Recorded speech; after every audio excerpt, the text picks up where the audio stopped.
So last time our heroes gathered together, they managed to slay the strange creature that was at the bottom of the caverns where they had been held in these Oh yeah, bizarre that thing. pods pasted to the side of the wall. Uh, Enterprising young halfling Chester freed them, and together the group managed to slay some strange servants or acolytes. Well, you guys aren't quite sure what their role is, but humans who were attending to the strange worm-like, tentacle-faced monstrosity that lay at the bottom of this dark cavern behind the waterfall that was situated above Galen Falls, near the town of Galen Falls. After you guys slayed the brood mother, almost being slayed in the process yourselves, but thanks to a couple clutch heal spells here and there from our good friend the Bard, who kept people up despite his seeming detachment from the party at the time. He was there in spirit and managed to get everyone back on their feet. And you guys, I'm escaped. so glad I was there to save the day, and I'll be Indeed. sure to mention that in my any prose that I do write. The heroism of your end that time. Yep, and Heroism of the bard. yeah, after after slaying it, found one small tunnel that went down to kind of a little docking area right up against the level of the lake, directly behind the waterfall, where there was a small rowboat situated, inside of which you found some very nice noble clothes packed in a chest, along with some signet rings that you guys recognized as being perhaps of a noble house or some sort of prominent family that you guys were inclined to look into later. You made it back into town, where you, after crossing the lake in the cold wintry lake with ice rimming the sides of the very steep-walled lake that dropped down from the waterfall, and made your way towards the single port of Galen Falls.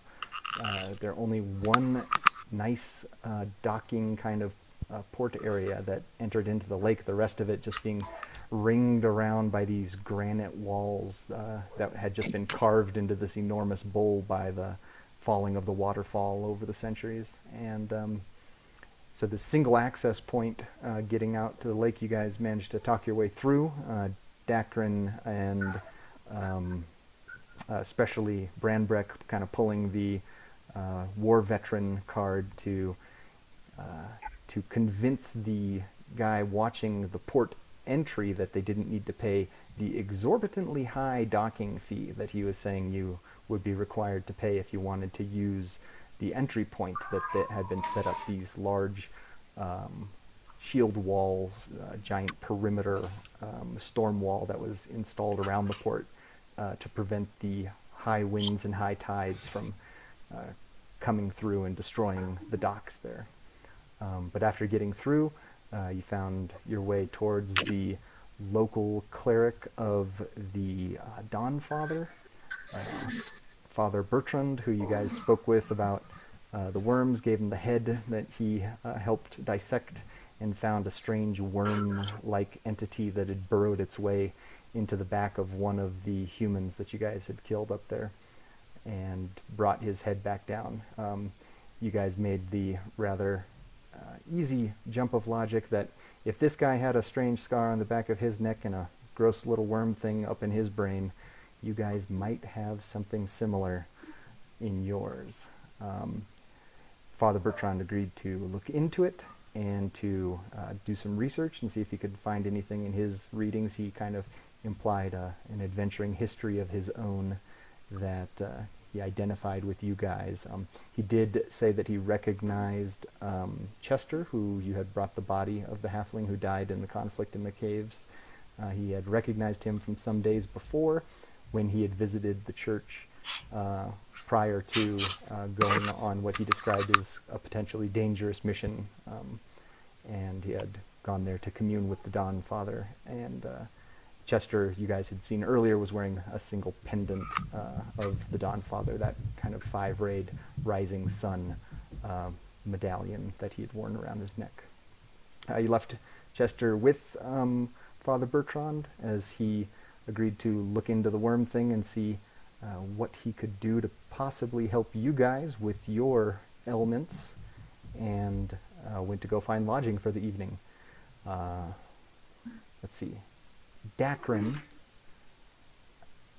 Hargus, and Jasper all stayed in the Heartstone Inn, very large and very fancy inn and hotel situated there at the kind of entry point into the town. And after arranging for some companionship for Dakren, our good friend Branbrek decided he was not going to stay in the hotel that night, but he thought he'd go check out the local, not necessarily nobleman, but at least identified as the controlling figure of the town. He's not the mayor or anything like that, but Mr. Galen does own the Galen port and has apparently renamed or called the naming rights to Galen Falls, which the town is named after. And this whole town seems kind of situated around the crabbing and industry of the snow crab that's in the lake off to the side. A very expensive and difficult to obtain snow crab that sells for apparently quite high rates on the open market, but is very difficult to get, especially with only one entry point into this frigid lake. So that's where you guys find yourself. Jasper and Hargus had decided to split a room together if Hargus was amenable to that suggestion. And Dakren got his own room, and Branbrek was off to Mr. Galen's estate at the top of a long winding road north of the town up against the mountainside. He had cleared the low cobblestone wall that surrounded the estate, come up to the front door, and upon rapping at the door was greeted by a very polished gentleman, fancy vest, thin pencil mustache, and opening the door, he had just kind of opened it and looked down and saw you standing there and kind of arched an eyebrow inquisitively and looked at you, Branbrek.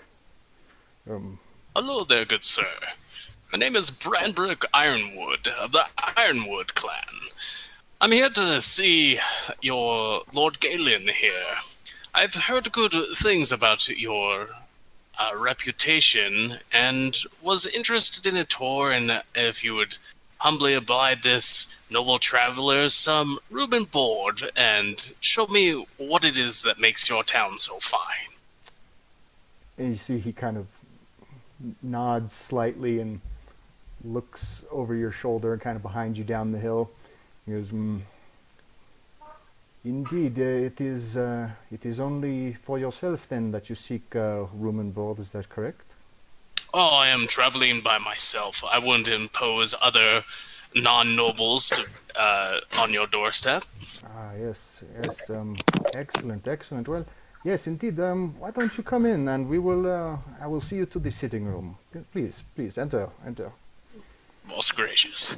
And he kind of Says every Nosferatu. yeah, opens the door a little bit wider and kind of gestures you in.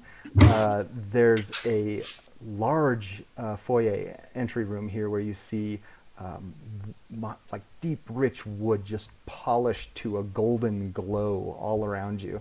And as you look in, as you enter, there are two large sweeping staircases that curve around, one to the left curving to a second story, one to the right curving up to a second story. And then you can see after this large entryway sliding doors to either side that seem to go into different parlors. And he walks over to enters on the right as you come in and kind of gestures you over that way, closes the door behind you. He says, "Please follow me," and he walks over to this sliding parlor door, slides it open, just rolls smoothly silently on these big hinges, and he shows you into a kind of a game room. There's a billiards table set up in the center, small tables around, and in the corner large fireplace with a very warm and crackling fire there in the corner, and he kind of gestures to you. Please have a seat, engage in some of the games here. Would you care for a beverage, something to eat or drink? Just a water. A water, of course, of course. Please give me a moment. I will see if Lord Galen is able to see you at this time. Are these like human-sized amenities? They are, yes. Yeah, so the I can, the billiards table might be a bit of I a can stretch barely for see you. over the billiards table. Yeah. Okay. And yeah, so Just you curious. yeah, they're all a little bit high for you, but he actually sees you kind of looking around and walks around to a side area and pulls up a smaller low chair for you and says, "If you desire a seat, please over here at this side. We have Make amenities myself for comfortable. all. Yeah, please make yourself at home." And it was just water you requested. Is that correct? That is correct. Oh, very well. Very well. I will go see if the Lord is ready to see you. And he exits out through that door and kind of slides it closed. And you're in the parlor kind of game area there. Okay. As you wait there for a moment, I think there's really not much to do at the moment for Dakren. I'll just wait. Yeah, Hargus, you'd kind of been a little quiet towards the end of last session. So as you and Jasper, I'm at all of the session. were you amenable to splitting a room with Jasper?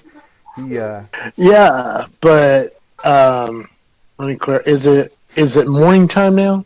no, Or it's is it still evening? Yeah, it's Well- on towards evening. I wouldn't even say it's full evening yet, just by the the whole time it took. It's probably getting towards evening. The sun is just starting to duck behind the high peaks to the west, but it kind of drops down. So it's about 6 p.m., 6 in the evening, something like that.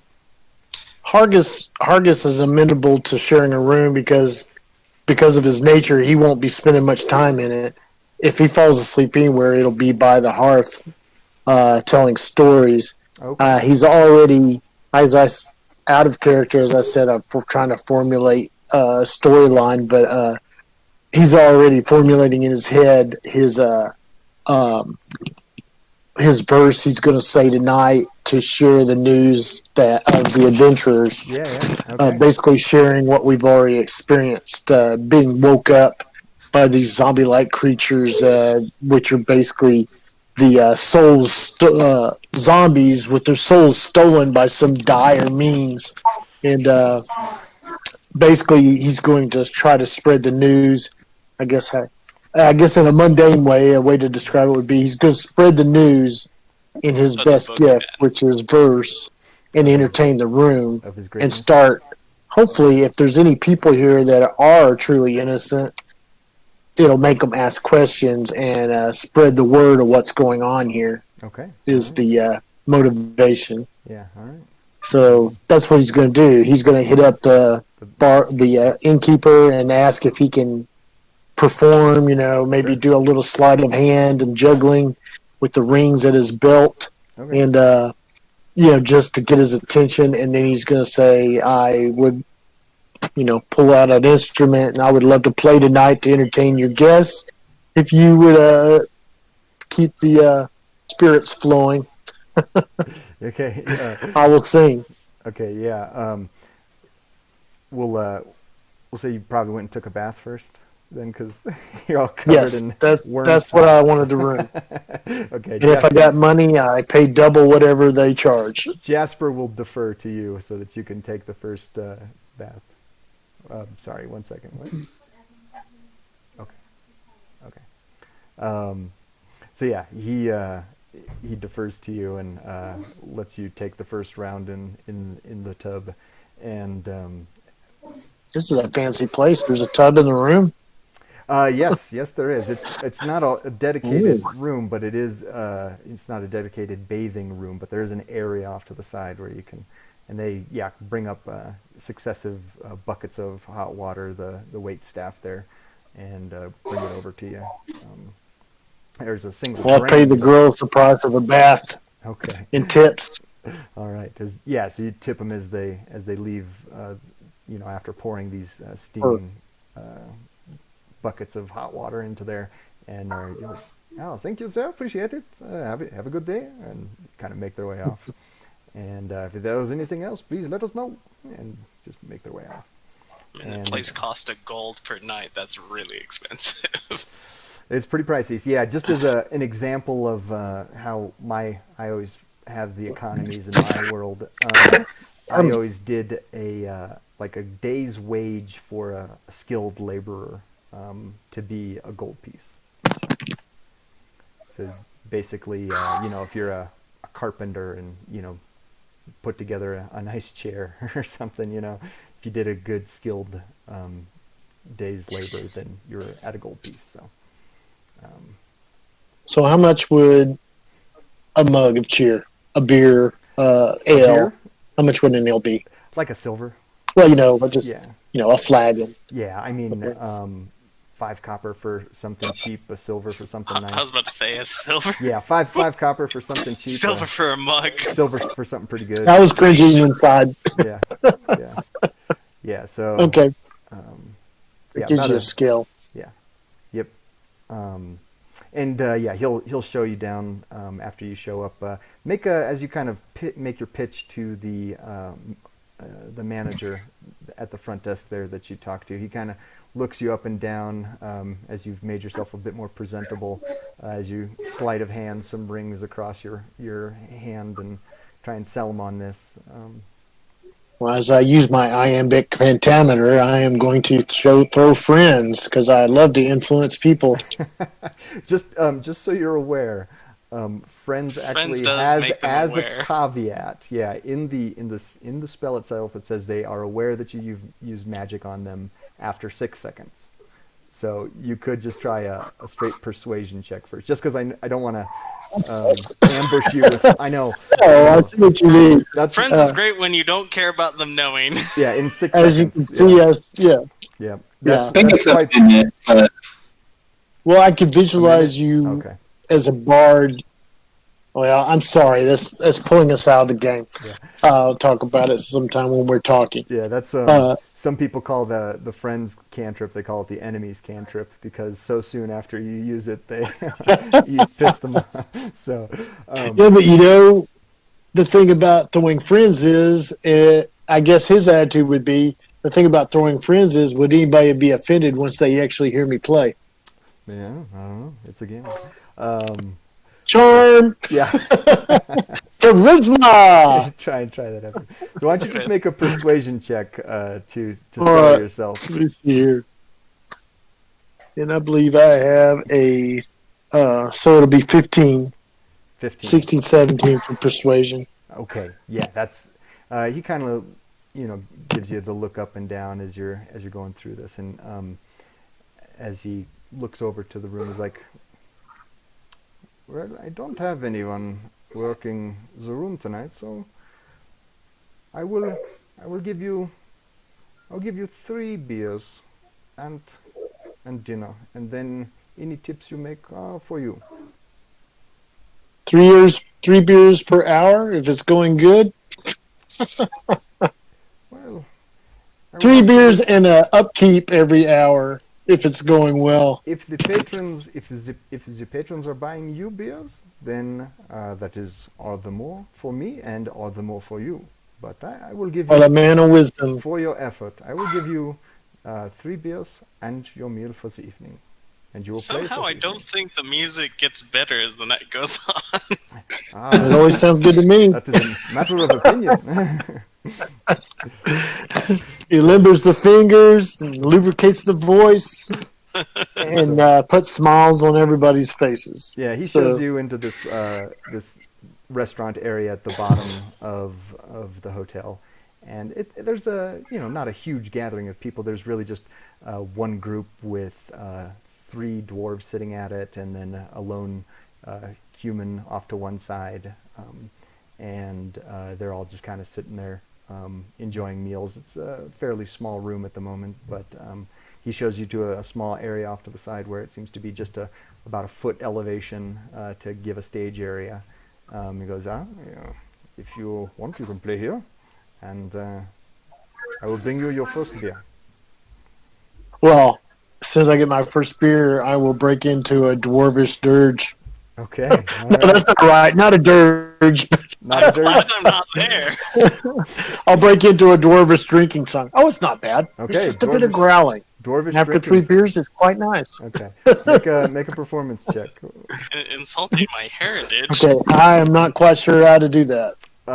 You should have. I guess I would What are roll. your skills? Yeah. It's I have a 20 if you performance have a skill. performance. Yeah.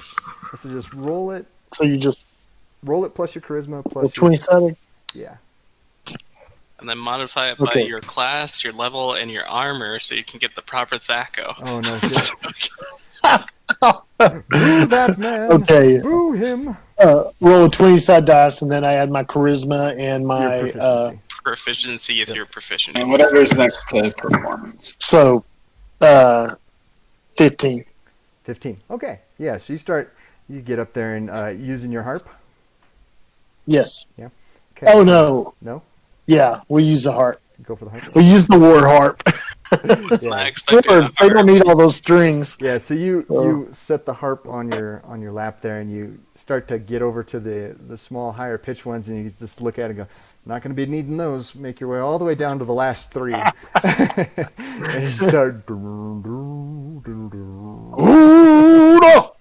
And yeah, work your way towards the middle range after a little bit to get the good chanting going, and the dwarves kind of look up and start to nod appreciatively, and during the proper moments they lift a pint to you and take a swig and carry on with the evening. Wait a minute. Oh, miss the eyes of the mountain below. There you go. That's all you're getting. Good enough. Yeah, Good enough. take a big swig, and they continue on. Yeah, the evening progresses, and they buy you a couple drinks as dwarves are wont to do, and encourage the cheer. And every so often the owner will kind of duck in. But What has been the population of this town, by the way? Mostly human? mostly human, yeah, mostly human. It had a couple.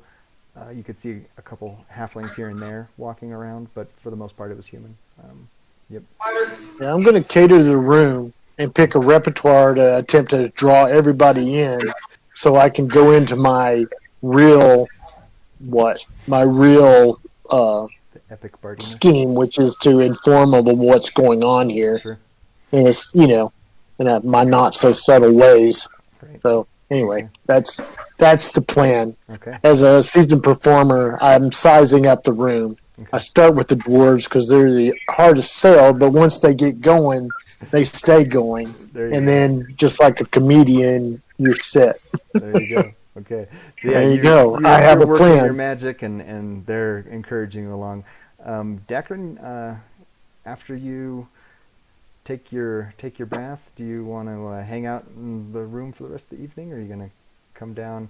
You did I think about he's halfway busy through for the your rest of bath, the you were evening. interrupted by a young woman asking if you required any. Branbrek messing. Hmm. So she is. Yeah, kind of- I think I'm probably out for the night after that. Fair I'm enough. exhausted. I've had adventure, and now I just want to sleep. Now you're doubly So, exhausted. All right. More than one adventure. I won't have you roll a performance check. Instead, we will move on to returning. Performance check, and if you fail, you get a level of exhaustion. Yeah. Con save. So yeah, we'll get back Yeah, that's to. that's a day for me though. Yeah, it's a pretty big day. Yeah, I think likewise, Jasper would just want to pass out in the room. He'll if you guys weren't there, but he'd set up his little hammock off in one corner of the room, going from the windowsill to a convenient piece of wood he could tie a rope to, and then just curl up and call it a night. But yeah, you. We'll ask just for the sake of mental picture. What does she look like? Most of the people in this town I'm the one that bought it.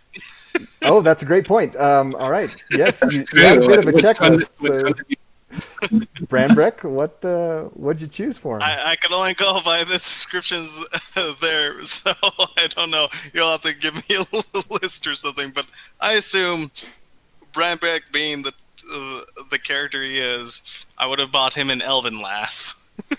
Elvin.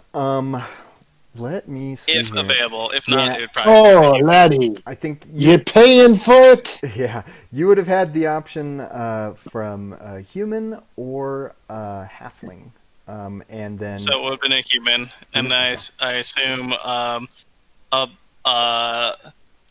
blonde, yep.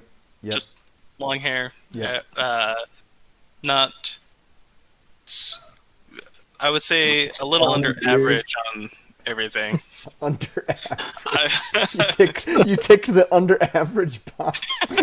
You have a budget and you want to stick to it. Huh? Yeah. Well, I was referring to I guess it's a weight great and everything joke, else that but- way, but whatever. Um, I didn't know how to say it. I was like, not petite, but not average. Whatever. Getcha. Yes. Yeah. So yeah, Anyways, good enough. good enough. Her name is Maurice. She has kind eyes. But yeah. Kind Without that beard. Well, Um, all right. So yeah, you guys kind of retire to your respective corners. Dakren, I'm sorry, Branbrek. As you're kind of there in the billiard room, after For brevity, Mhm. my whole purpose in coming here was to just find room and board Mhm. and potentially convince them to just give me a tour of their place. Sure. Like, Yeah, just establish a connection that way. yeah. Wasn't really trying to do much more than that. Okay. Just yeah, for sure. brevity. Yeah, he after a little bit he comes in and he brings you a glass of water. He looks over at you and goes, I was not sure if you wanted it cold or room temperature water. However, I've brought you one of each should you care for it. These are just lightly flavored with some mint muddled into the glass to give it a bit of a fresh flavor if you like. Thank you. Okay. Magically filtered. No need for Why we being beard, laddie? Yes, no need for filtration. The lake water is exquisite. So fresh, so delightful. So you're upstream. Fresh in more than one way. Okay. But yeah, So I thank him for that. Mhm. I'll share some tales, if possible, with... I don't know if the Lord ever shows up. yeah, so he after the guy who answered the door leaves you with the water, he walks out and just goes, Lord Galen would be here in a few more minutes, please, if you will. And he exits the room. All right. And then, yeah, it'll be another 15 minutes or so. He comes back in, the same guy. Looks on, I'm sorry, it'll be just a few more minutes. He was not prepared to receive guests for this evening. Do you care for some more water, or are you finished with your glass? Oh, I'm perfectly fine, and I still have the glass. I'm just swirling it. Okay, all right, very well. I'll see you soon. He returns and goes away. So after another 10 minutes or so, eventually coming down the stairs, you hear kind of a faint, kind of a like walking from the upper floor, and after another couple minutes, opening the sliding wood panel is an older gentleman, slick back, black hair with shots of gray and white going through it. He's got a short-kept beard that comes to a point, also salt and pepper, black and gray through it. But he's past his prime, and you can see he's walking with a bit of stiffness, and he's got those kind of tightness around the eyes as he kind of surveys the room and finds you. He looks at you and goes, yes, you have come to see me for what reason? Nice. I stand when he arrives and give a slight bow. Yeah. Thank you for accepting my rushed request of seeing you. Yes. And he I- comes walking my in name- with his cane, kind of goes past you, past the billiards table, and towards this corner area where there's a small bar set up, and opens one of the cabinets and starts pulling out some bottles and pouring himself a drink. And he goes, "Yes, and your name is what?" My name is Branbrek Ironwood. Traveling for business mainly, but saw an opportunity to make some friendly establishments, as my family has recently come into, well, not recently, but have been added to the nobility, as well as being a good trading post that we tend to manage and relegate. I figured it would be good to establish some negotiations or just from friendly relations. So I've come here as well as among other business. Originally, I've traveled with some members of a party to take care of a request of sorts to save some villagers that were nearby here. I figured I would regale you with some tales and let you know of some of this information as a goodwill and hoping to establish better trade for future business propositions. It's been a pleasure meeting you. Anyways, and I'll business relations. continue talking with him and just tell him some stuff. What business is it that you're dealing? I deal in Currently, crap. the business is, as in my family's business. Yes, you should seek business relations. What businesses do you wish to relate? We handle smithing in different goods from both dwarven and elven make. Finishing, we have rare woods that we deal in as well. And seeing as you manage both lake and boat equipment, it could prove useful for some of your endeavors. Indeed. But other than that, I came up here for personal business originally. A request was made for saving some nearby villagers. Were you aware that there was unrest or ne'er-do-wells near your fine city? Ne'er-do-wells. And he is finished pouring a couple drinks, and he's sipping one as he walks over. And this is actually a dwarven brandy. And he proffers it off to you and takes another swig. I hold it, and I'll business relations then. I'll clink the glass. I'll put it up to my lips. I don't actually drink it. Okay. Yeah, and he walks away. It's a interesting habit you guys will find out about later. Never drinks from things given to him by someone else. He's a sober dwarf. He's a weirdo. Oh. So you just stick into the water then? You just drink in the water? Yep. Okay. Short beard, Short teetotaler. beard, blonde, doesn't drink. I think he's a cross-dresser. He thinks he's a cross-dresser. So he. Time will I'm tell. working on the accent. Yeah. But, He's sipping his, and he notices you haven't had any of your. Well, I'm pretending brandy. to sip it. I'm just Yeah. not partaking in it. Yeah. The guy's calling you. Do you wish for another glass of water to wash that down with then? Yes, I do apologize, but Or did you drink the water, or did you not drink the water? I guess. I did drink the water. Okay. Yeah. Okay, get down. Well, Get Needless down. to say, I will tell him a little bit without going into too much detail, but I'll mention that there's been cultist activities in a cave, regale the area and stuff like that near the edge of the lake. yeah. And he's Just kind of on the bring other him up to side of the room. speed without telling him certain aspects of it. Like, I'm not going to tell him about the parasite. I'm not going to tell him about the monstrosities that we saw. I just kind of gloss over those. Okay. He's kind of nodding. And then, and that is just the information that I bring to your attention from one city. I can't think of the word right now. From one noble to another, as I figured you would benefit from such information, and as a slight payment for my short notice arrival. Yes, well, very well. It's an interesting proposition, eh? I would not be adverse to starting an arrangement with a dwarven family of some repute.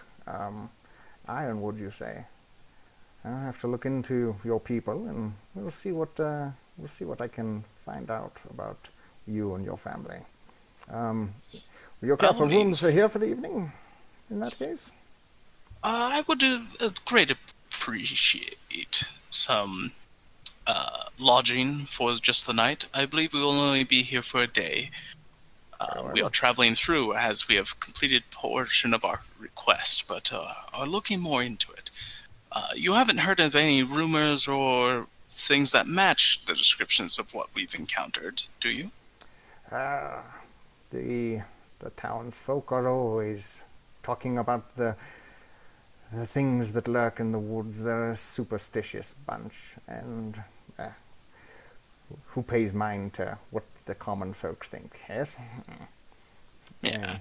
I was more curious if there was any troubles that you knew of that were affecting your city directly. Maybe larger organizations or problems that may have been invested in such activities. There are a few organizations that exist in this town without my permission. I do not allow competition. This is my town. I built it, and I will see to it that it stays in my control. But understood. Yes. But yeah, I am interested in this proposition. Have you supped yet? I have finished my own. I will probably go to seek my rest soon. But there is a very fine stew that I could have the staff bring you. Oh, I would greatly appreciate it. With that, I will leave you to your rest. Have a wonderful evening. Very well. I will have the fellow who you met coming in here. He will show you to a room, and you can take your meal there.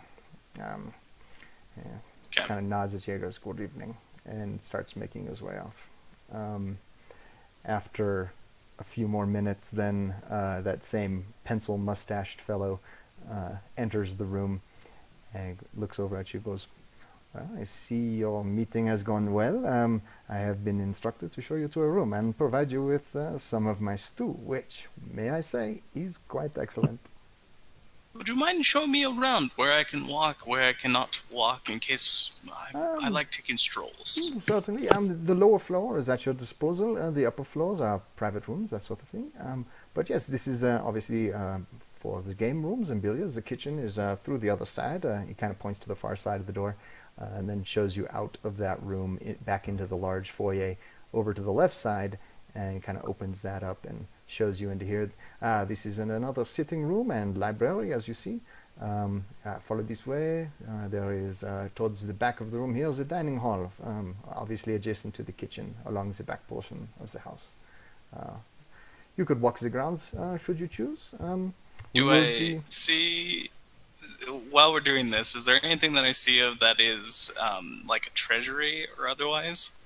Nothing like that. No, it's like this is a sitting room, another big fireplace in the corner, and very large bookcases along the wall, big fluffy armchairs around, that sort of thing. So no, say, valuables that happen to be...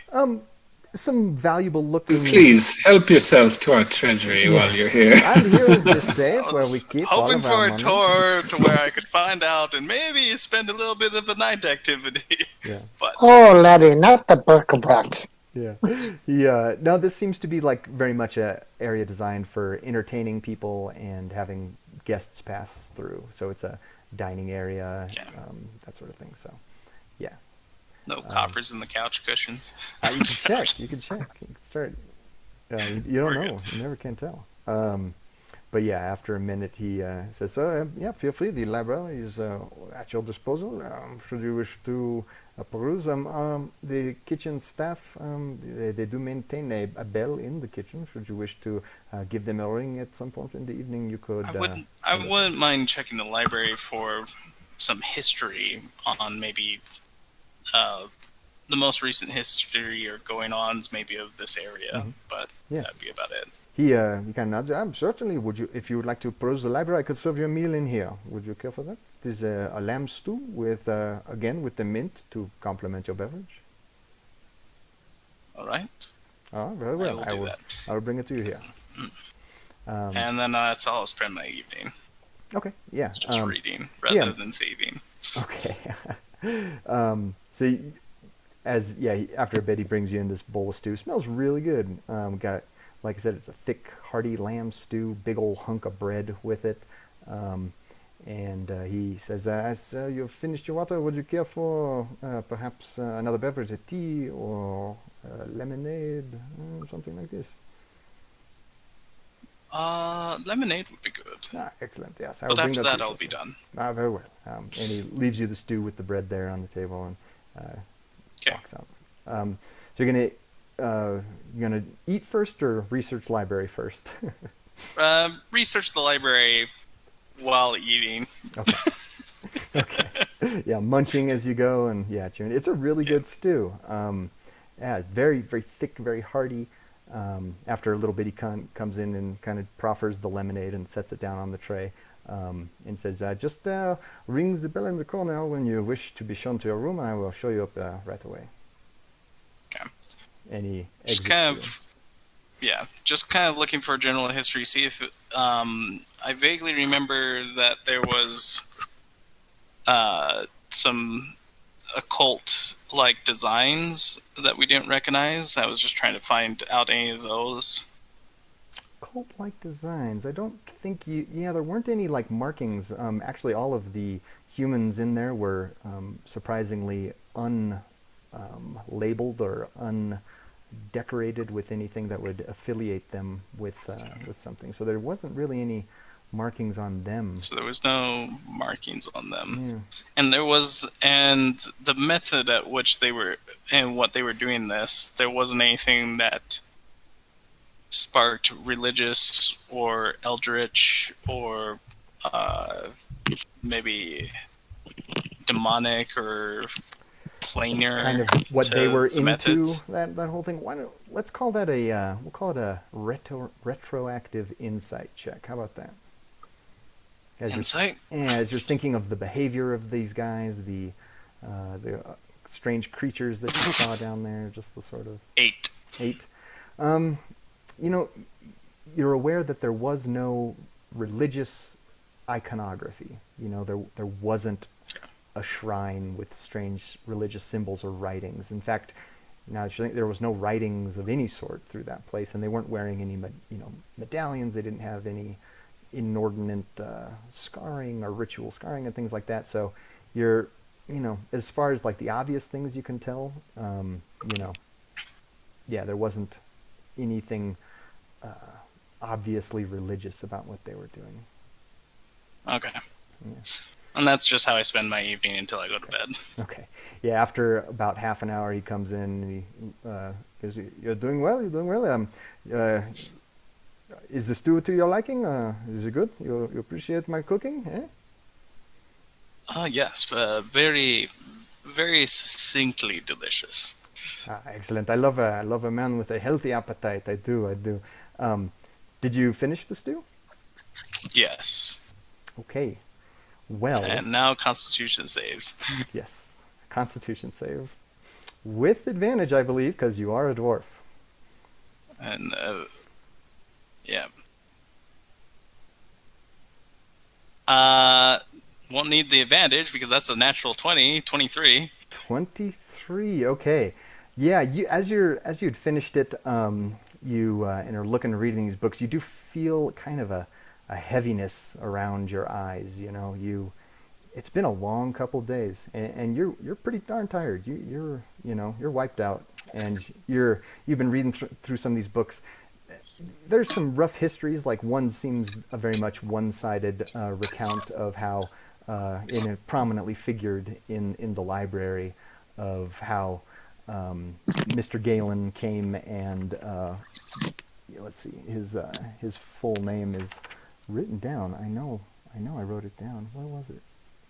Lawrence, yes. How Mr. Lawrence Galen came here and found this unexplored and undeveloped valley, this rich, beautiful valley, and found the rich, succulent snow crab there in the lake, and began to forge out that little protective cove where you could actually fish it without, for a good market, as opposed to just occasionally grabbing one that had come out to the edges of the lake. He was the first one to develop it into a real industry.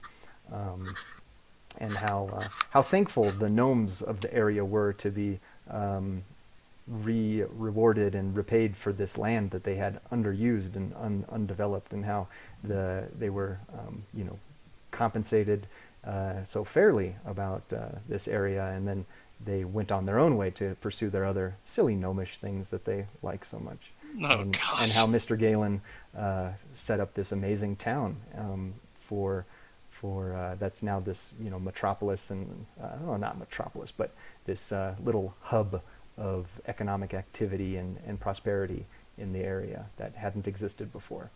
And just talks about what a great guy, and prideful. He's just a great guy who founded a great little town that was this unused little portion of land that he was able to turn around and develop for the profit of everyone. And then also, he's the big bad. We gotta kill him. Also, how during the war he had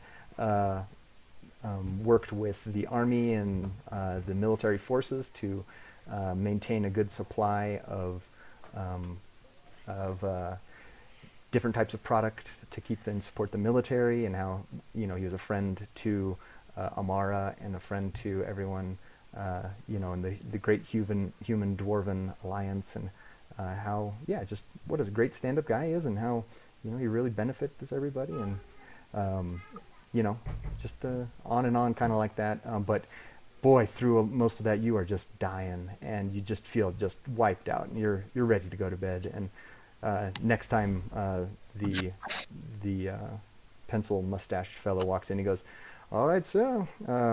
Would you care for anything else before bed, or shall I show you to your room?" I'll go to my room. Oh, very well. All right, sir. This way. Come along. And he leads you up that right-hand curving stair as you enter, up to the first door on the right-hand side, on this kind of elevated balcony that goes around and looks down onto that opening foyer area. And he puts a key into the door, opens it up, and kind of gestures you in. And there's a comfortable looking bed, again another fireplace in the corner, and just roaring away. Looks very comfortable and inviting. So, and he kind of gestures you and goes, "All right, so have a good evening, and we will see you in the morning." You as well. And then I go in. Closes. All right, and you go to bed, and what would you guys like to do come the morning? Eventually we reconvene. We need to make saves for our scars in the morning. So yes, let's see here. Here's how that is going to work. First off, Branbrek, as you go to bed, make a perception check with disadvantage. A perception check? Yes, as you're with going. And then get your throat slit. Oh. Dang, I am not that other character. I was going to set this alarm spell. Perception check with disadvantage? I have a 9 natural perception. This is going to be terrible. Okay, and with disadvantage? Yes, sir. Yeah. Ooh, man, it doesn't get much worse than a 6. 6. Okay. Listen, not my forte. Okay.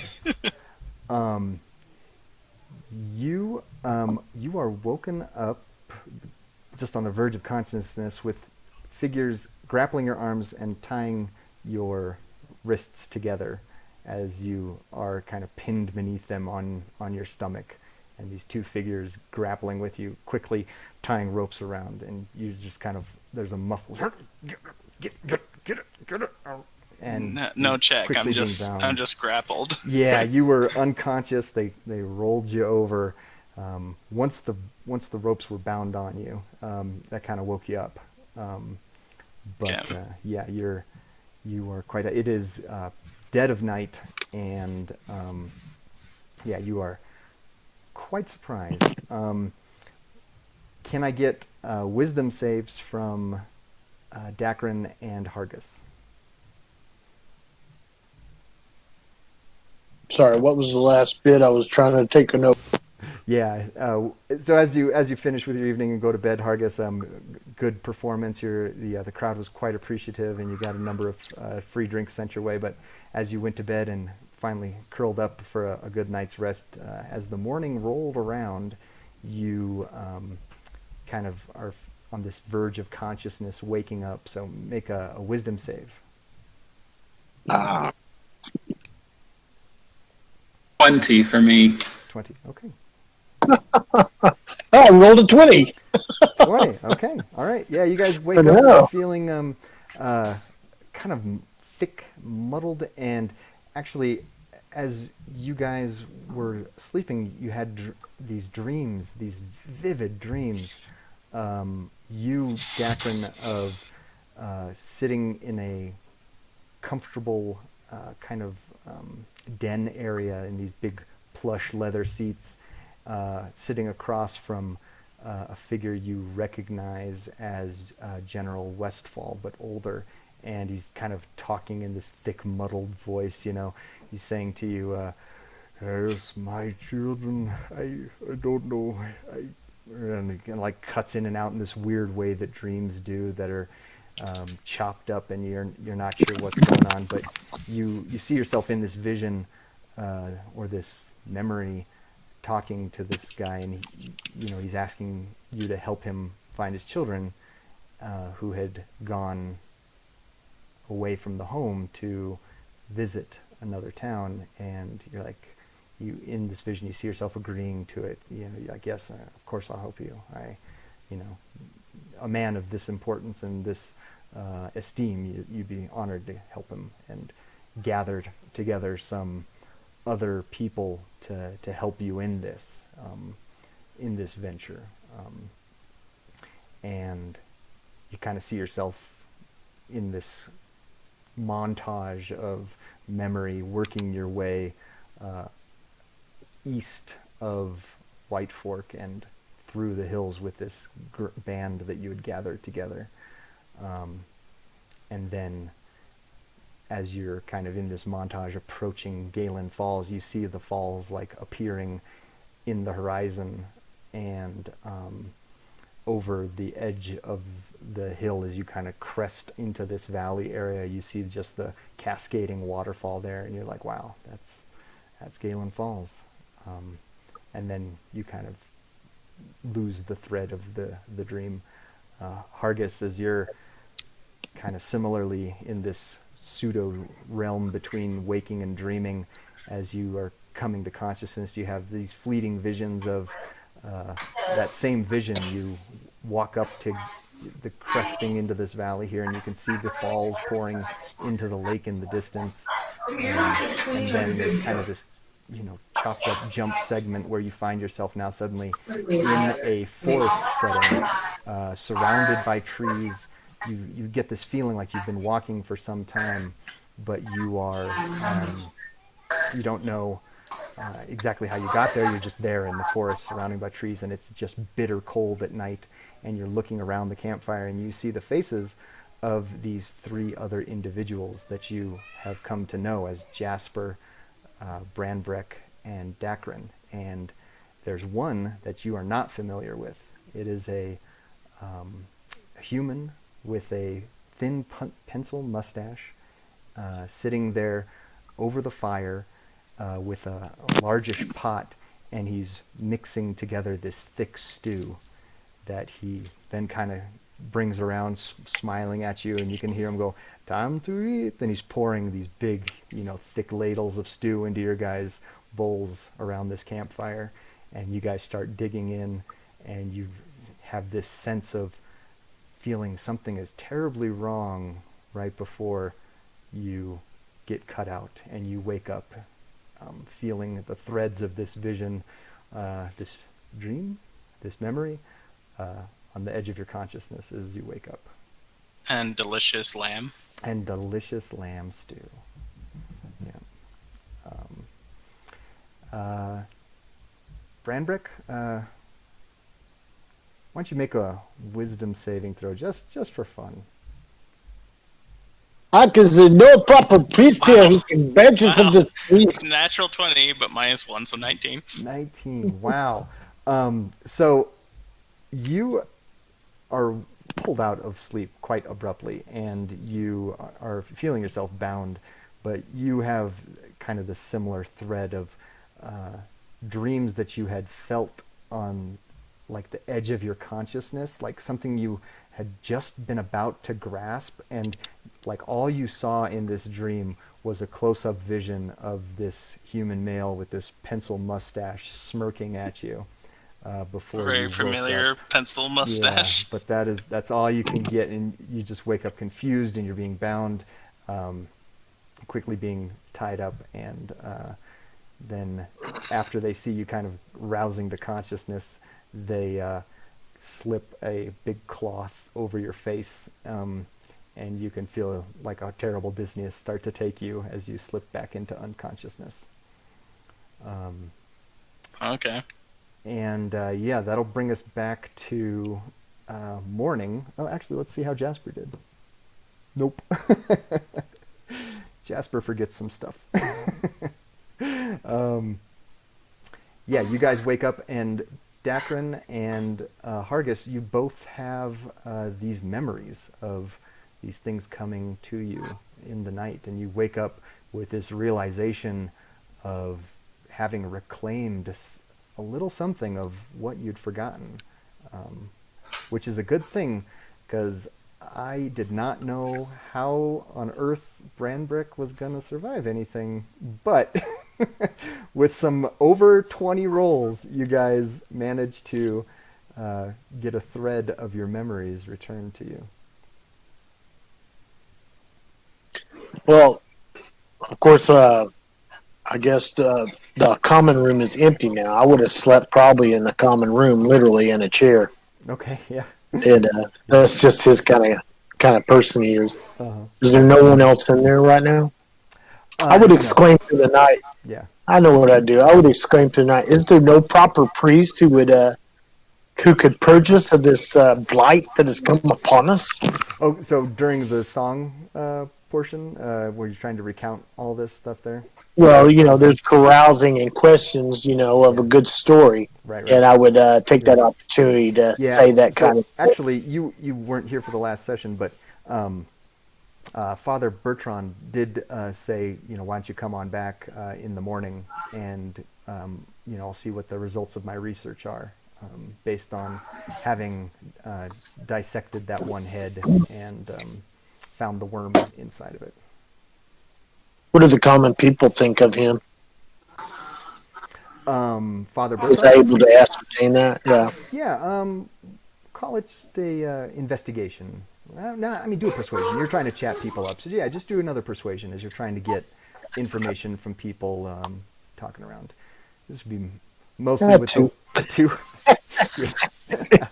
Yeah. Whatever you want to add to that, I think it still amounts to nothing. I was going to say, well, you got a +4 and then a +2 or 3 Yeah. again. So yeah, you're Yeah.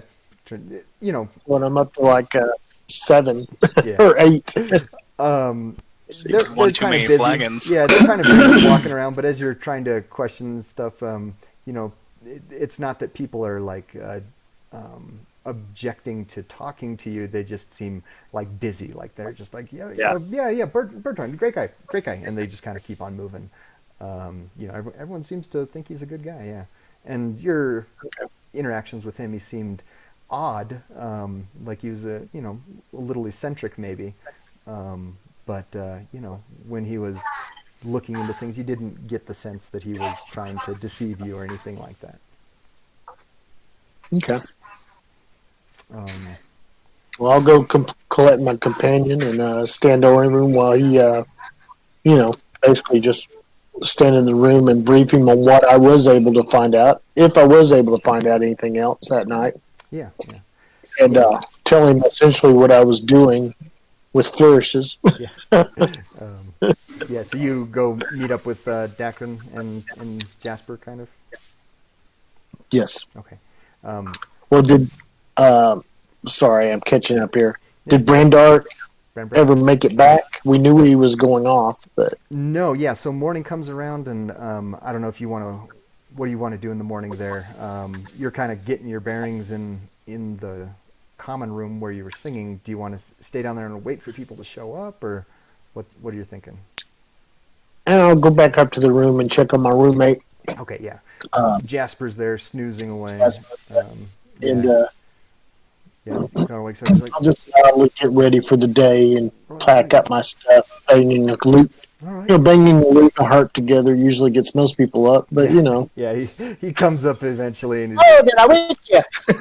yeah, he's got that stereotypical conical gnome cap, but he pulls it down like all the way over his nose, like so it's just his mouth is open, and he's just got it tucked down, and he's like rolled up in this hammock there.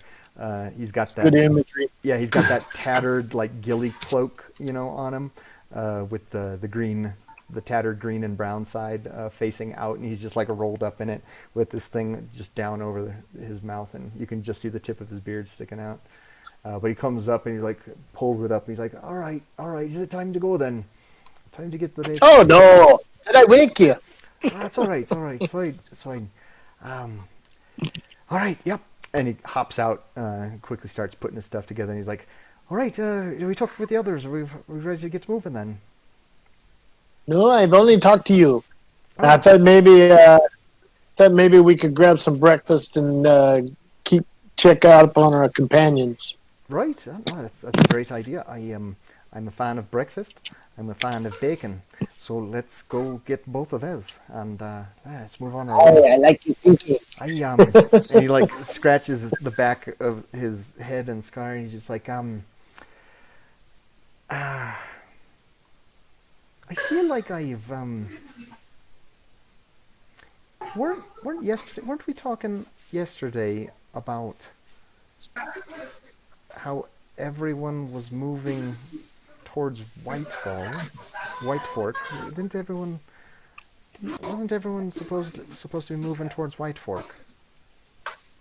I had a similar notion last night as I was rolling on my bench, and I realized it sounds to me like maybe we had a similar dream. Would you like to compare? No, it's not. It had the feel of memory to me. I don't remember arriving at Whitefall, but I remember remembering it yesterday. Does that make sense? I remember a man with a mustachio, whom seemed very proud of his mustachio, serving us a meal Oh, interesting. before everything faded to black. So you've recalled something from, you think, leading up to our capture or something? That's what I think. It has that feel to it of drugged memory. I think I've forgotten more than I... Oh, I'm sure there's more to the story than that, but there's definitely the impression of a man that I think if we see him again, we'll know him. All right. Well, let's see if we can find Dakren and Branbrek, and I guess see if we can find this fellow. That's worth questioning him anyway.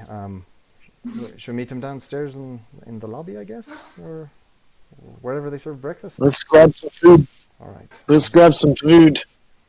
Okay. And a beer for the road. Breakfast beer. It's the only way to cap off an evening. Yeah, you, Dakren, wake up to find your room is populated just by you, and all your stuff is there at your disposal, and you can scamper on out if you want, or sleep in. Maurice didn't rob him blind. Nope. He checks through his stuff. Reese is a boy's name, Dustin. No. So that's Reese. Mercy, maybe? I don't know. Witherspoon? Anyway, Just another hint at the dwarf's persuasion. yeah, that's true. Yeah, so yeah, you have that. So yeah, I get up. Yeah, you're all good. I just get up, but I'm just kind of This sitting there in bed for a little bit, Go ahead, Austin. kind of blinking and remembering about that dream, and I get up out of bed and look out the window, and I just kind of try to take in the sights of Galen Falls, and see if those lingering wisps of dreams help me remember anything. Like as I look around, did I make it to this town before anything happened? Yeah, you got the sense. Oh, go ahead and make a history check, and we'll see if you get anything extra out of it as you're trying to parse through these this bizarre dream montage that you had. 5. 5. Yeah, so it's mostly what you got from the dream sequence from before. You get the sense that you recall like vaguely showing up here once before and arriving in this town, and you got the And the group I was with were this group. Yeah, plus Chester. Remember that? Okay. Who's no longer with you? Yeah. Yeah. You had the. Okay, so I'm the one who places in your journeying and kind of not mercenary necessarily, but in your kind of escorting wagon trains and running protective sort of details for various people. You know of places where you can go to recruit help should you be interested in doing that. The Tipsy Trencher is the Tipsy Trencher is kind of your primary go-to for picking up odd jobs, for maybe getting help from someone if there's something that you think like you might need a couple extra people to help with back in White Fork. So yeah, that's okay. So I remember going there, that's stuff that kind of recruiting these guys, and I was sort of the leader of this party then. Yeah. I mean, Is that what I kind of get? The way merchant I initiated the quest sort of mercenary thing. work goes, these are all kind of guns for hire, kind of people who are on for a contract work and that sort of thing. So you had pulled in this group to meet the needs of your specific client, which was General Westfall. Okay. Yeah, I'll kind of get up, put my clothes on, get my gear ready to go, and as I'm putting my gear on, I take a look at my longsword and realize that the acid from those monsters we fought yesterday has completely corroded the blade, and I just say, "Oh, Oblivion will be worthless now. Well, my last token of the war is no more now." And I just kind of look at the standard issue, Kingdom Warrior make, kind of the cookie cutter long swords that they gave out to the infantry, and I kept it from the war, but it's basically corroded beyond repair now. And I just kind of back in the sheath and get everything ready to go, make sure I have everything, and I'll head back downstairs. Okay, yeah. So yeah, after you have this moment of reflection and kind of contemplate the passing nature of material possessions, you make your way back down, and sitting there with a massive pile of bacon in front of him, you see the small gnome cheerily munching away. His conical hat, which tips over towards the back, you notice is now instead of being the normal green that you'd seen as you guys were traversing and running around out there, he's flipped it around to be red. So it's got this conical red cap that he wears to the table, apparently. I'm nursing a beer, and you might hear me say, "Hey, anything falls off that plate is mine, you red cap." No, I mean, there's plenty to go around if you want something bacon. Thanks for bacon, fool. Joyous heart you have. It's funner if you steal it. It And he adds sees to you the walk in flavor. and kind of waves at you. Dakren, bacon. Bacon. That looks like quite the plate for a gnome. Need help emptying it? Just the metabolisms. I'm pretty sure they got more back there. Should the need arise? I'll take some bacon and Poking a biscuit in my beer. I'll just say, any of you before we head back over to Father Bertrand's, any of you remember anything called the Tipsy Trencher? Tipsy Trencher, ring a bell to either of you guys? You go, or you want You go ahead and make one. You can see Jasper shaking his head. He's just like, no, I've never heard of it. But you go ahead and make a history check, Hargus. 11. Let me see. 13, 14, 15, 17. 17. So yeah, you recall from your time in White Fork, a place called the Tipsy Trencher that you were aware of as being spoken of as a place that a fella could pick up odd jobs, either jobs of a completely above board nature or maybe some not quite above the board. But yeah, as a place that you could go as a possible source of work or that kind of thing. It's kind of an errant adventurer type. You know these kind That's of in the places. human lands.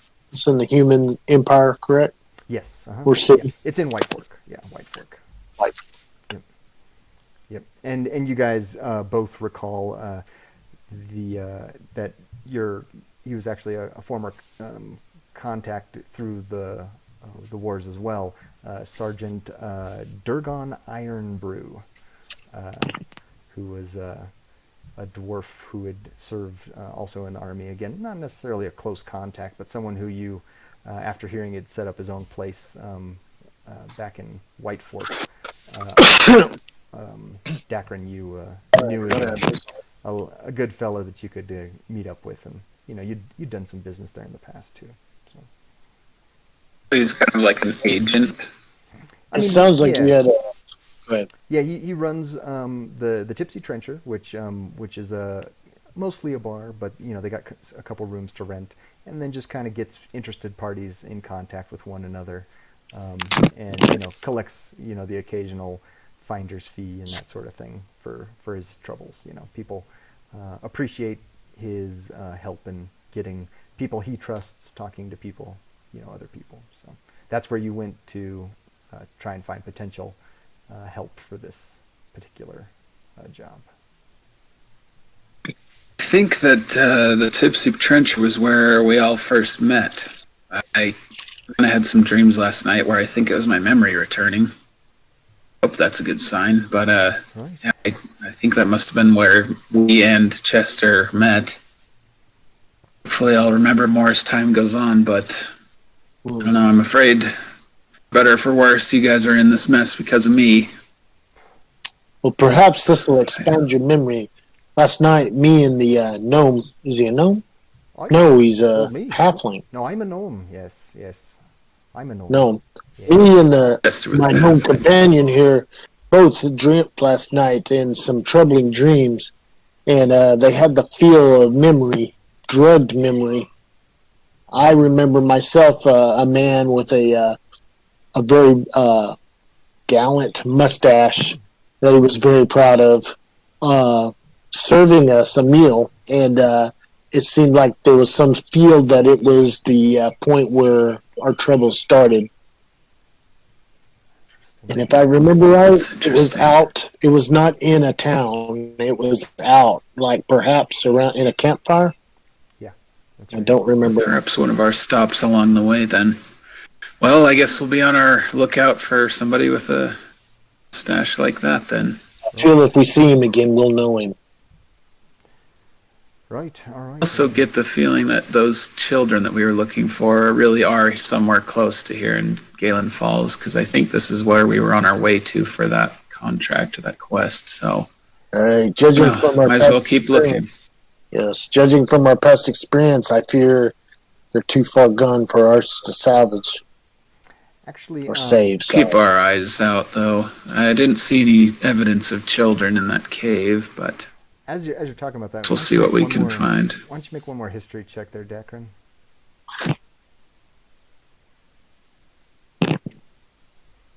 15. 15? Yeah. Okay. So as you are thinking about, like, oh yeah, the Westfall children and looking for kids in the cave and all that kind of stuff, you come to the realization that, oh, wait a minute, Chester didn't say children. He just said the Westfall kids, and you're like thinking more like, oh man, those, yeah. His General Westfall said like they were like older. We're looking for goats? It's like, yeah, more like late teens kind of a thing. Like, yeah, not quite children, but like, you're thinking like Old enough to older drive a teens. mystery van? Maybe, yeah, jinkies. But yeah, you're getting the sense that, maybe you're not looking for like kids, and coming up too with what that's Father what, Bertrand said last night. Yeah, that's okay. I remember that. Father Yeah. Bertrand had said like, oh yeah, the Westfall, kids, they're like teenagers who are out partying and stuff and running around town.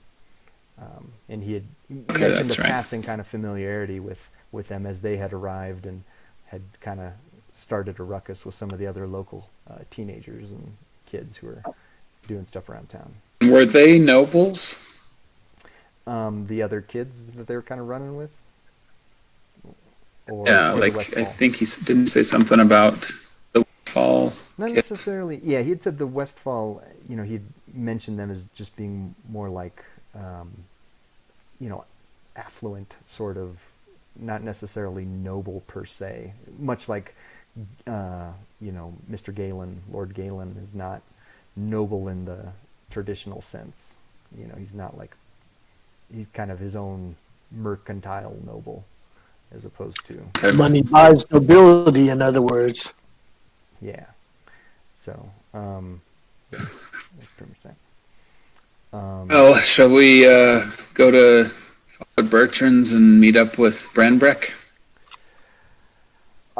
Yeah, no, I suppose that's a good idea.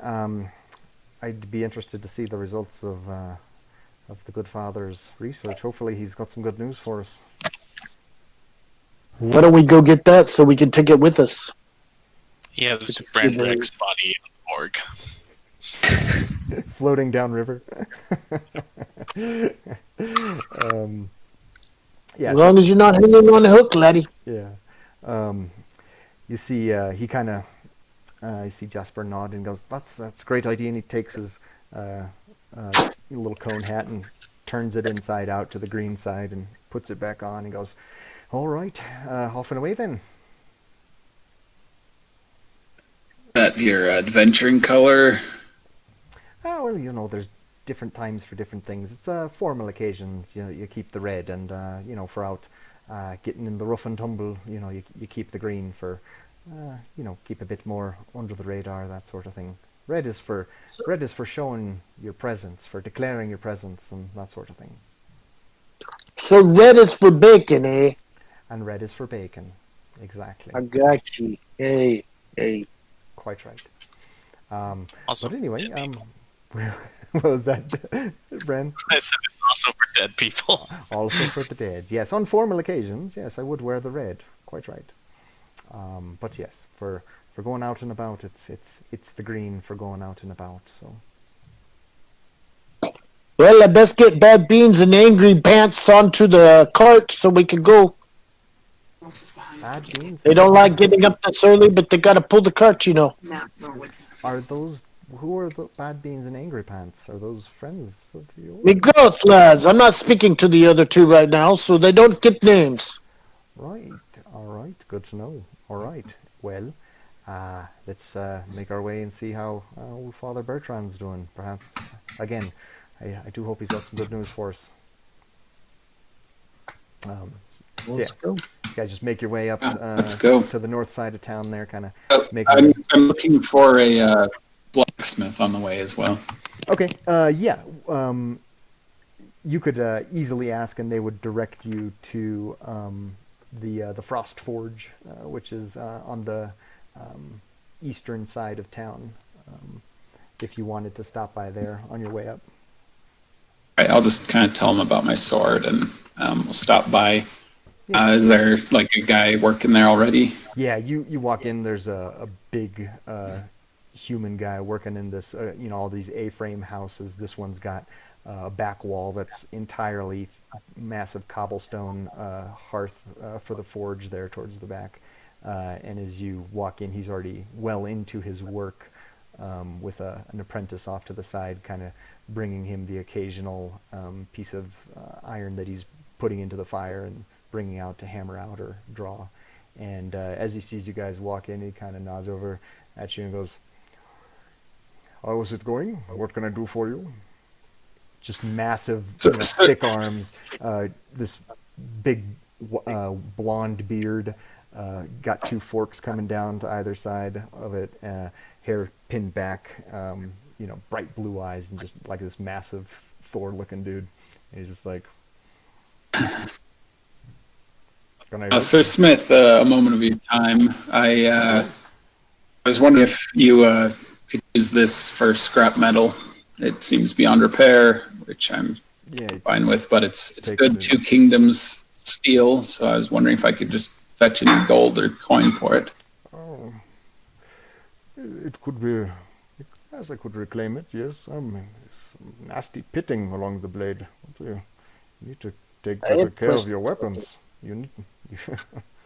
kind of chuckles at you. It's pretty old. It's from the war, so I've had it for quite a while. It's had its share of foes slain. So, yes, would you seek a replacement blade or just for exchange?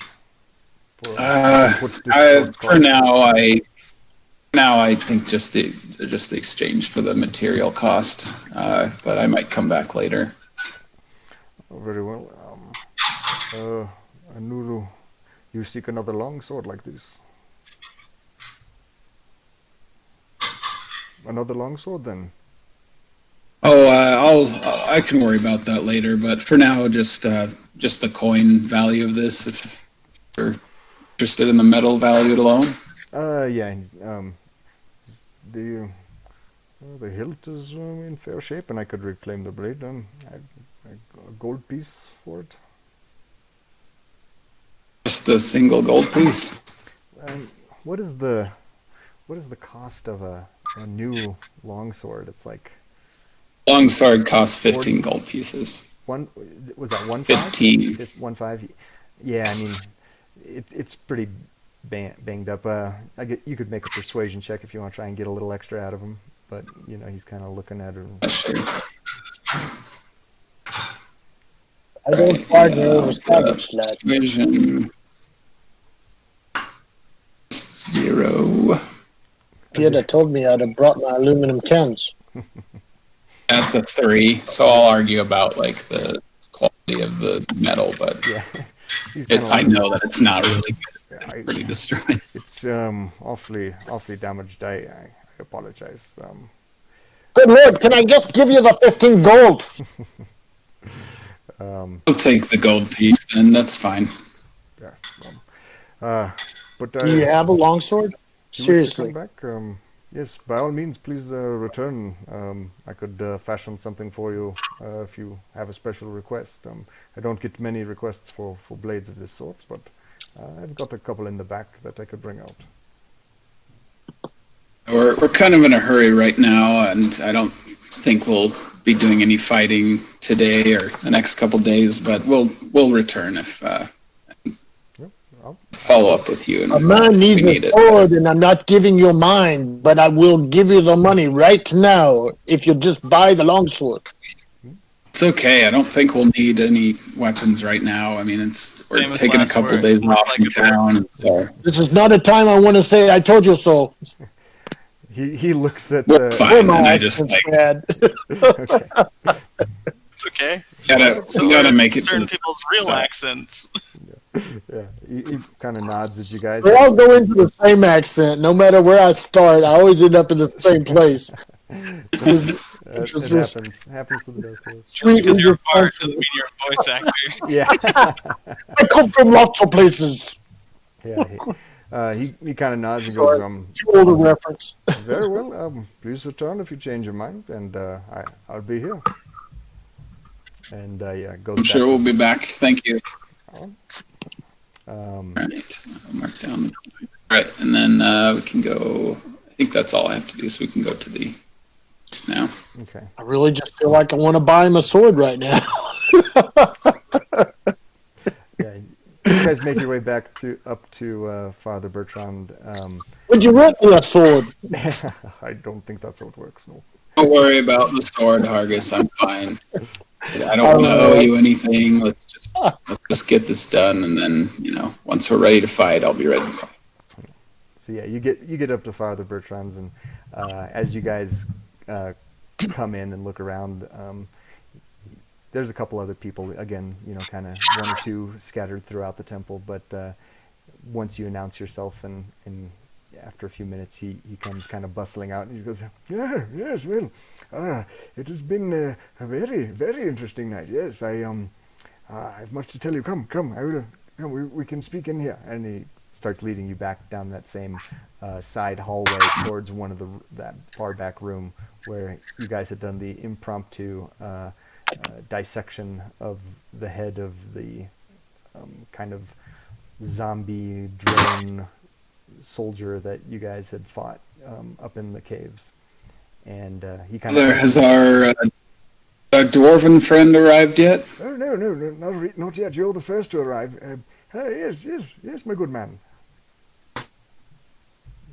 Can I ask a question? Yes, please do. Did y'all examine him the other day for the mark on the back of his neck? Father Bertrand? Yes. I don't think anyone had looked at Father Bertrand for that. So far as I recall, no one had checked him. Okay. Sorry to pull us out. No, it's We all right. never checked him, no. Yeah, Father Bertrand hadn't been checked. Well, you're taking the lead, so I'm going to follow your lead in what you do. Okay. Except for what? Come. Yes. It has been, as I say, productive. Come in. And you guys walk into that same back room. He's got books kind of laid out all over that large bench there, and you can see a variety of medical tomes that he has with various diagrams all over the place and copious notes taken to the side. Do either of you speak Celestial? Oh, wait a minute. As a matter of fact, I think I do. Let me just make sure before I tell a fib. You're a bard. Who cares Lost my about reading glasses. Who cares about reading?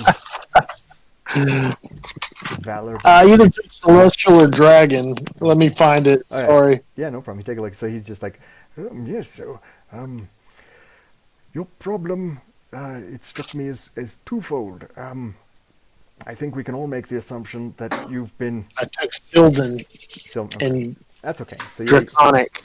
you can't read, but there are these scrolls spread out all over the place, and you can see he's got this quill and ink off to the side, and he's gone through these long scrolls that are written in Celestial, and he's made all these extra annotations and notes off to the side, and they kind of like start on top of a line and then loop around down the side of the scroll, and they go down, and then there's like a small circle and an arrow over to someplace else, and you can see like just a figure that goes off to another page, and it'll be like arrow off to another page, and then more notes in a different diagram.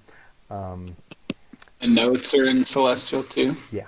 Mm-hmm. So you could make an Arcana check if you were interested in kind of trying to pick up what was going on.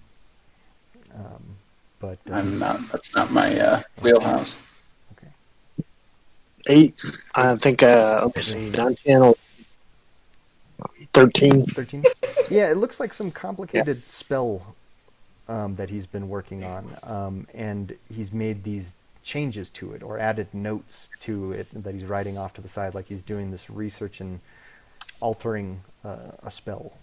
or a spell scroll. And you guys have seen in your collective experience enough to recognize a spell scroll when one's in front of you. It's got that richness of ink that kind of almost seems to stand up off the page a millimeter or two. And you can see he's been just like adding all these things to it over time. And as he is talking excitedly over it, he's like, yes, your problem did exceed the bounds of, let's say, how do you say, normal memory loss. And there are, of course, some of the greater restoration spells that will redeem that sort of thing.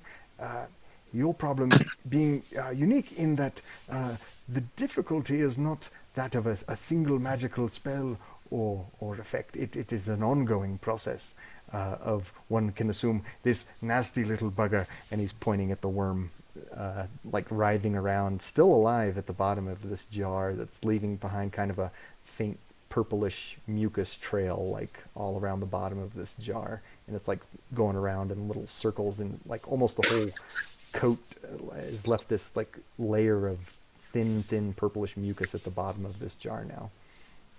He says, this little fellow has been actively worming his way around in here all evening. Doesn't seem to be slowing down, but to alleviate your problem, I've had to make some improvisations to an existing spell that I am familiar with and have used in the past. But here's the problem with it. Because, as I say, your problem is related to an ongoing issue in that the worm here. We need to have a couple extra components to help this work. We'll need the typical components, as I said and suspected the previous evening when I told you to hold on to your gold pieces. You would want to be spending your money wisely. 100 gold pieces worth of diamond dust is a requisite for this spell.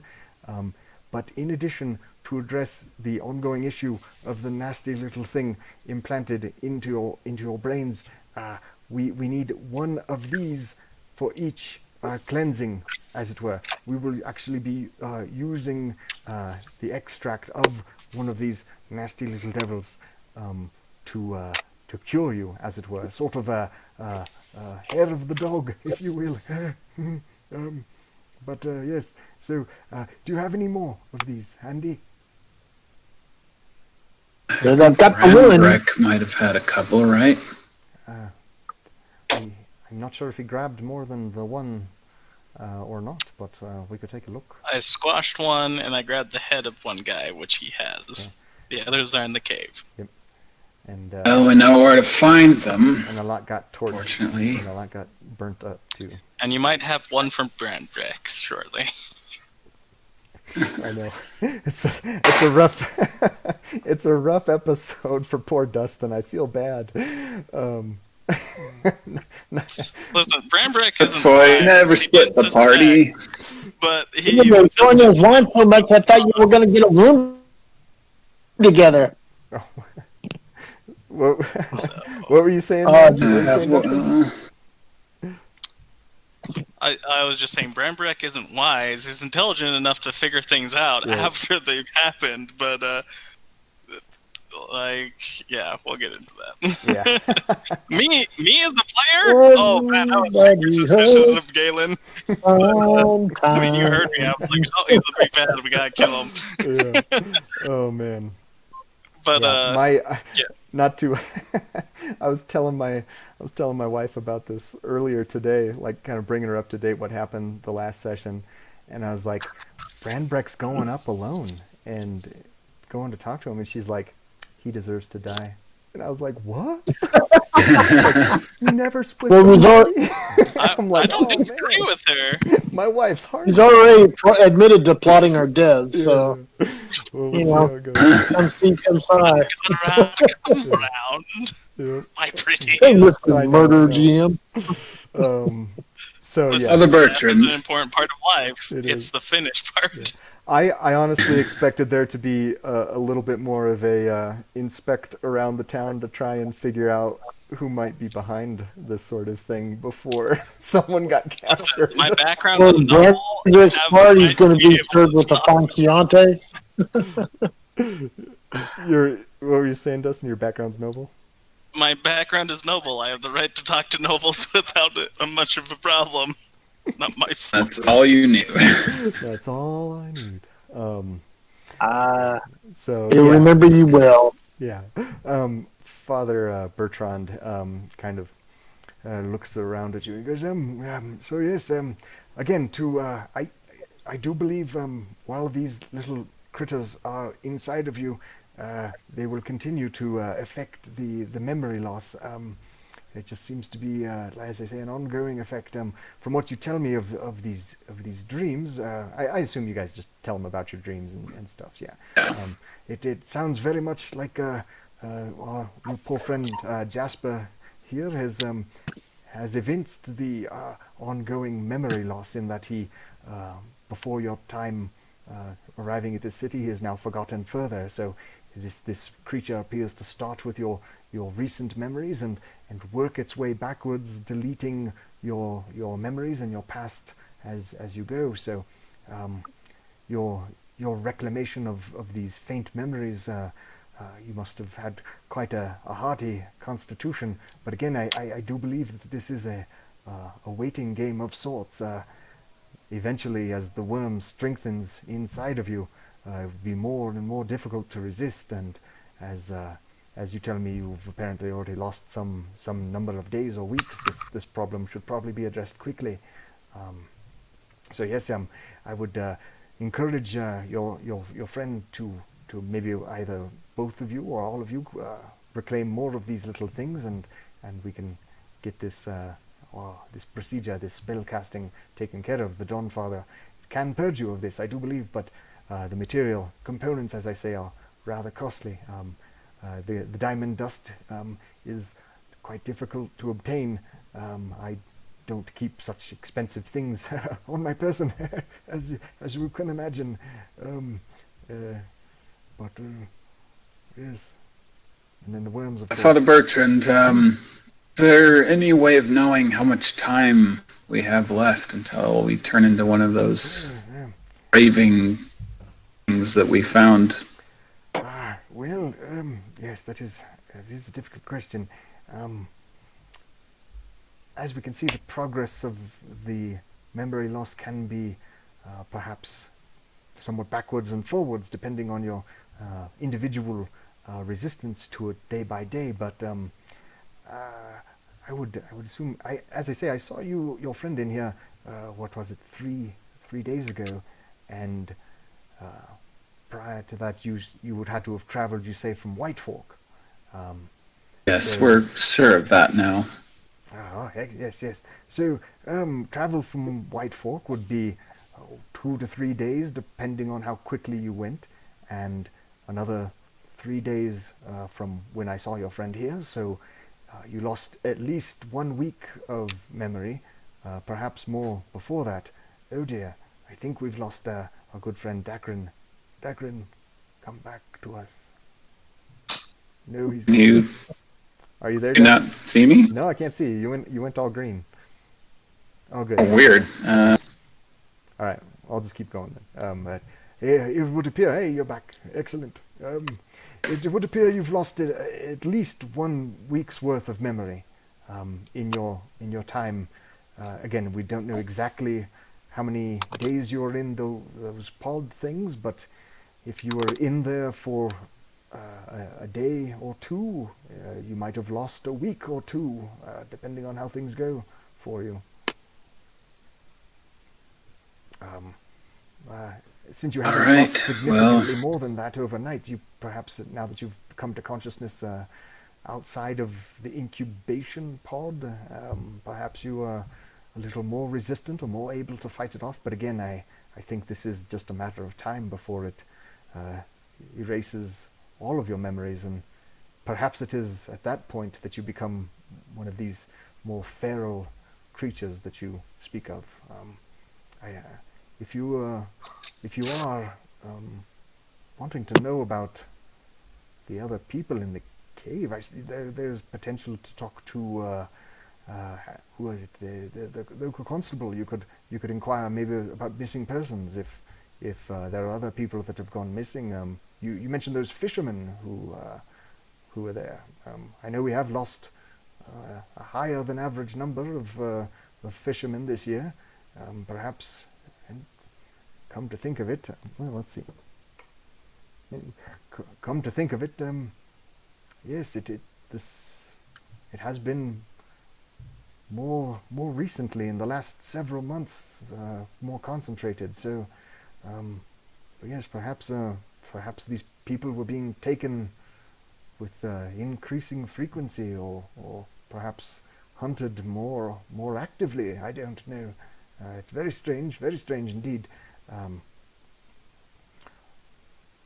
Hey, Father, Yes. could I see your neck, perhaps? Any kind of Just to be safe. Is there something on it? And he's Could I see the back of your neck? We'll see. Okay. Fair's fair. He got a pretty high insight check on that, and he goes, I see what, and he like pulls down his collar a little bit. A lot of people have high collars that they wear in this cold atmosphere, this cold mountain town, and he like leans Because over of and pulls it vampires. down. What was that, Bren? It's because of vampires that Yes. wear high collars. Also vampires. I mean, really, it's a lot of good uses. You hide your parasite scar, you keep warm, keep the vampires off you. Why wouldn't you wear a high collar? But yeah, he It's kind foreign of and flips it down and shows you the back of his neck, and it is quite smooth, if wrinkly, of an older fellow.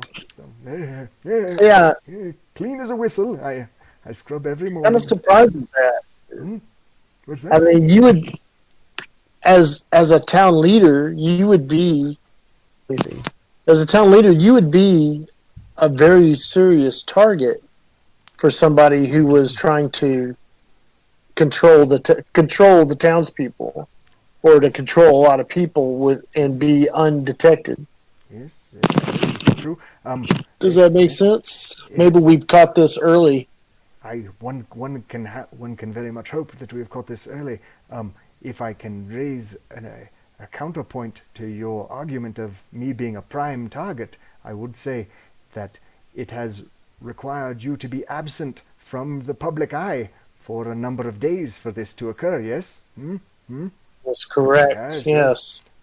My congregation would know should I disappear, and so would the local people who I speak with on a daily basis. I do make my rounds. Well, time's a wasting. Okay. Well, Memories are fading, so thank you, Father. I think we'd best be on our way now. Did you mention 100 gold pieces worth of diamond dust apiece? Diamond dust, yes, for each casting of the spell. So that would be for the four of you. That is a significant quantity of diamond dust. It will be. I'm not even sure where such a thing would be procured. Offhand.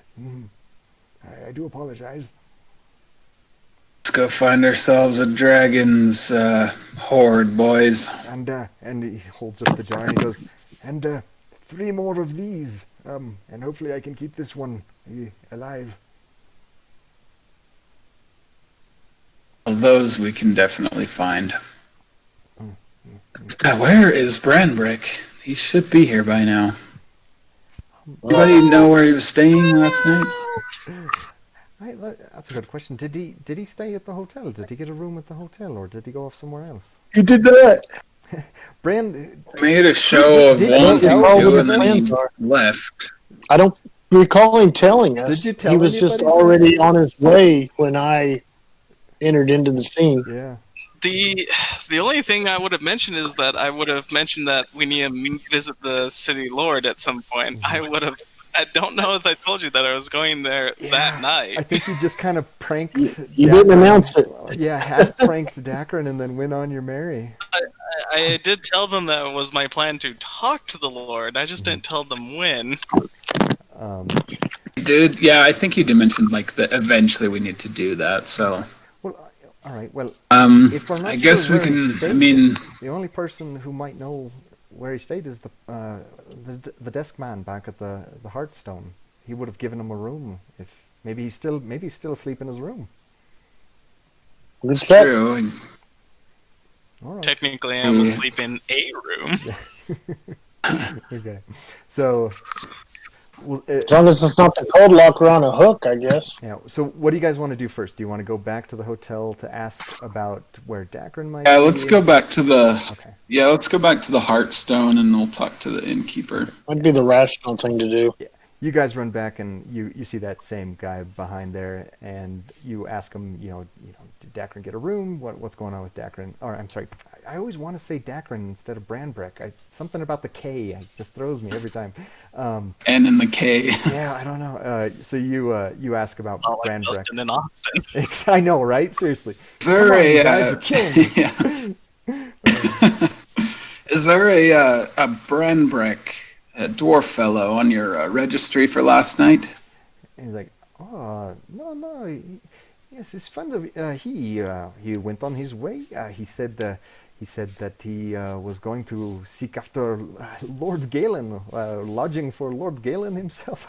I chuckled after he procured your company for the evening. I thought a generous fellow, but no, he said he was going to seek for room and board with Mr. Galen. He seemed quite high and mighty in his attitude about this, quite confident, shall we say, in his ability to do this. So I wish him the can't best of luck. believe this.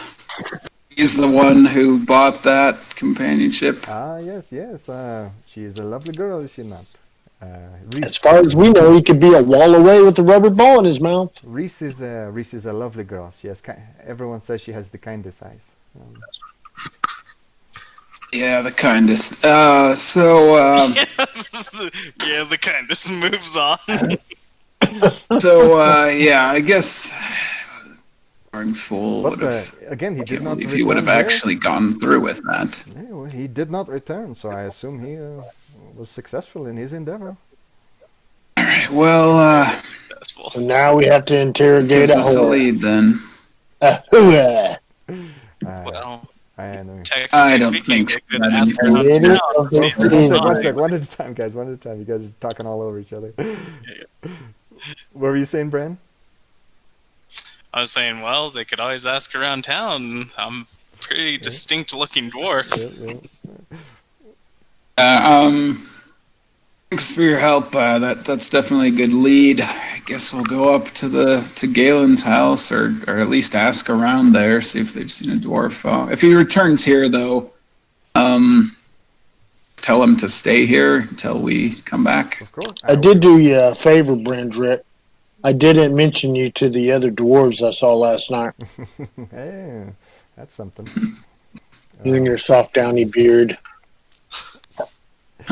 It's Talking. plush. Well, Yeah, I say we just head up towards the mansion, just on the way, asking if anybody saw there last night. okay. There's not many dwarves around here, right? It's mostly halflings and humans. Yeah, mostly not humans. many dwarves. So yeah, you guys start making your way up towards Galen Mansion, kind of questioning people as you go, and yeah, you get the sense that towards the time of evening, no one you spoke to had seen them. These are kind of the morning folk walking around now. No one was kind of moseying it at night. So really, the only lead you have at the moment is that he asked where Lord Galen was and said he was going to go try and check that guy out.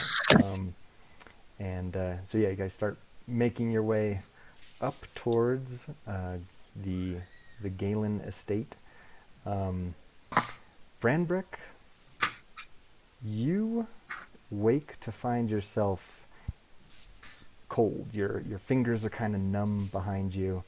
You're propped up against a hard surface, and your dwarven senses quickly pick out the smell of hewn rock and damp environs, and that cold smell that wet rock has that you're so familiar with.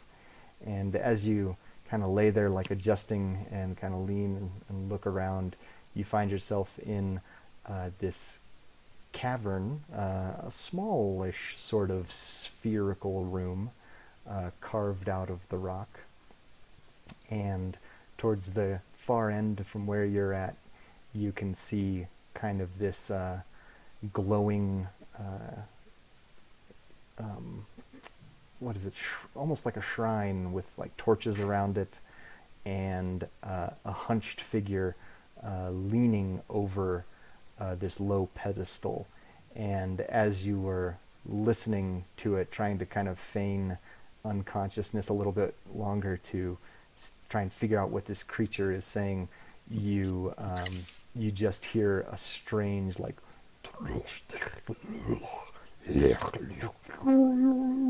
and like goes into like these high-pitched strange sounds that cut in and out of your ability to even perceive what they are, and you can see kind of this pulsing glow around this area.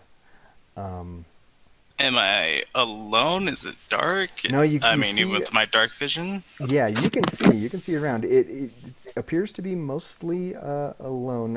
Are you like leaning up and looking around? No, I'm just moving my eyes around. Trying to see if I can see anything. peek and look around. Okay. Yeah, so you're doing that, like looking around. Make a perception check. We'll say, yeah. My favorite. Yeah.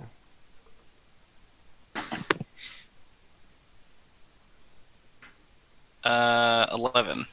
11. So yeah, you can see this figure kneeling down at the far end of this room.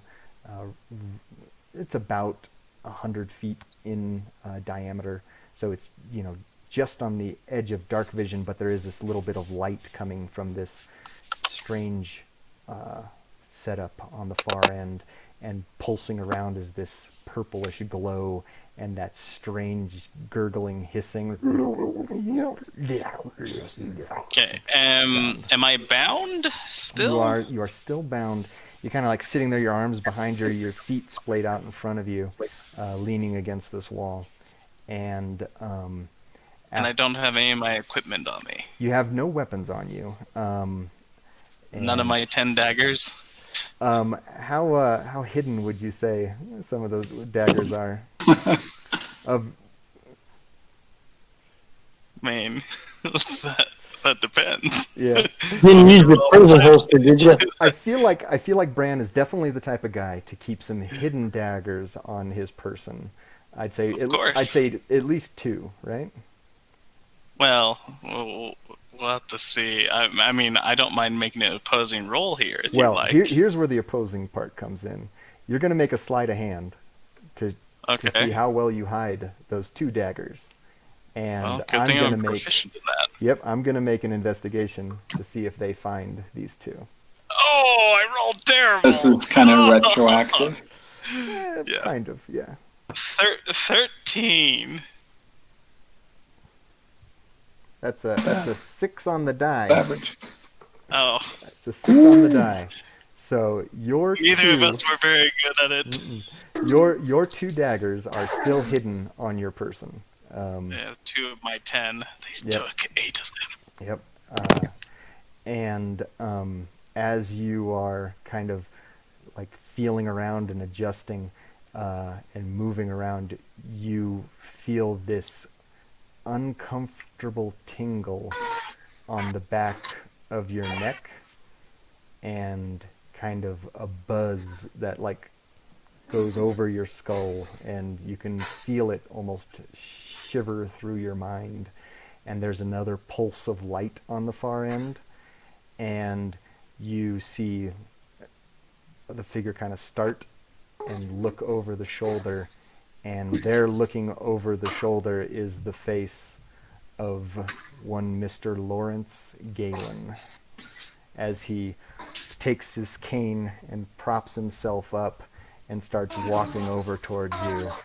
And he goes, "Now, Mr. Galen, or now, Mr. Branbrek, we will have that discussion." And that's probably a good place to end it for the night. Okay.